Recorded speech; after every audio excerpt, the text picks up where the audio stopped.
pecahnya serangan gabungan Amerika Serikat Israel terhadap Iran yang dimulai sejak 28 Februari lalu. Lonjakan minyak mentah, harga minyak dunia kini bertengger di atas $100 Amerika Serikat per barel akibat lumpuhnya jalur distribusi di Selat Hormuz dan kerusakan fasilitas minyak.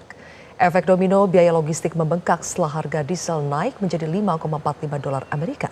Hal ini memicu kenaikan harga bahan pokok dan tarif layanan pengiriman. Kondisi ini menjadi pukulan telak bagi pemerintahan Donald Trump di tengah tahun pemilihan paruh waktu. Survei menunjukkan 45% warga Amerika Serikat kini sangat khawatir tidak mampu membeli bensin, meningkat drastis sejak awal tahun. $4 a gallon, $4.20 some places. You know, it's already kind of hard to live out here in society. Yes, I have to spend money that I could spend on something else, like stuff that I want to do with my kids. Like I have to limit that now because of funds. I have to pay more funds for gas throughout the week. Harga BBM di Amerika Serikat mencapai titik tertinggi selama pemerintahan Donald Trump. Ini menjadi salah satu tekanan domestik baru dalam pemerintahan jilid kedua Trump. Untuk mengetahui informasi lengkapnya telah terhubung dengan Virginia Gunawan dari Alexandria, Virginia, Amerika Serikat.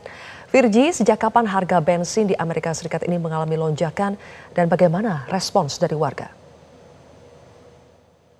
Ya, Sylvia, kalau misalnya kita lihat trennya, lonjakan harga bensin ini mulai terasa sejak akhir Februari hingga Maret tahun ini, dan kenaikannya terbilang cukup cepat. Dalam waktu sekitar 1 bulan saja, harga melonjak tajam dan kini rata-rata nasional berada di kisaran $4 per galon atau sekitar Rp18.000 per liter, dan di beberapa wilayah seperti California ini sudah mencapai $5 per galon atau sekitar Rp22.500 per liter.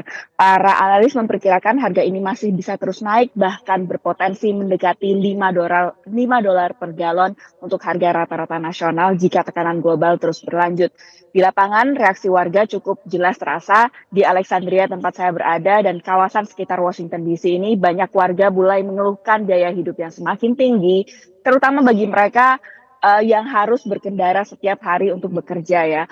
Kenaikan harga bensin juga langsung berdampak pada pengeluaran harian mereka. Ini juga menjadi percakapan yang cukup sering terjadi baik di ruang publik maupun di media sosial. Yang menarik, kali ini respons warga tidak hanya menyalahkan faktor global seperti konflik di Timur Tengah ataupun gangguan pasokan energi, banyak juga yang mulai mengaitkan kenaikan ini dengan arah kebijakan pemerintahan Donald Trump, baik dari sisi energi maupun dari sisi kebijakan luar negerinya. Sylvia.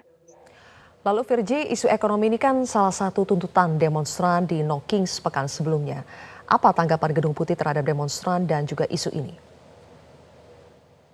Ya, isu gas atau bensin ini juga mulai terlihat dalam protes No Kings yang berlangsung pekan lalu. Dan awalnya aksi ini memang lebih berfokus pada isu demokrasi dan kekuasaan presiden.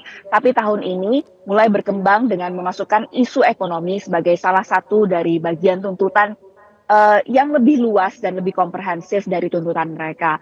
Bagi para demonstran, kenaikan harga bensin dan biaya hidup dianggap sebagai bukti bahwa kebijakan pemerintah ini berdampak langsung pada masyarakat.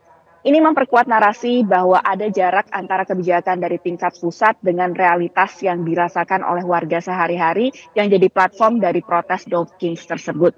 Sementara dari sisi Gedung Putih, respons yang diberikan cenderung lebih konsisten dan mengatakan bahwa lonjakan harga bensin lebih banyak dipicu oleh faktor global termasuk ketegangan geopolitik dan dinamika pasar energi dunia, bukan hanya akibat dari kebijakan domestik dari pemerintahan Donald Trump. Pemerintah juga menekankan bahwa langkah-langkah yang saat ini diambil ditujukan untuk menjaga stabilitas jangka panjang dan memperkuat kemandirian energi Amerika Serikat.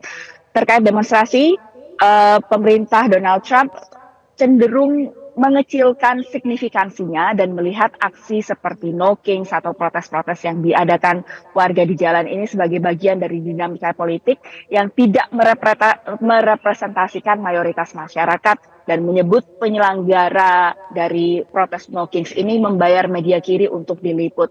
Perlu kita ingat juga bahwa No Kings ini protesnya berlangsung, ada sekitar 3.300-an protes di penjuru Amerika Serikat dan diikuti oleh jutaan orang warga Amerika Serikat. Sylvia. Virginia Gunawan, terima kasih atas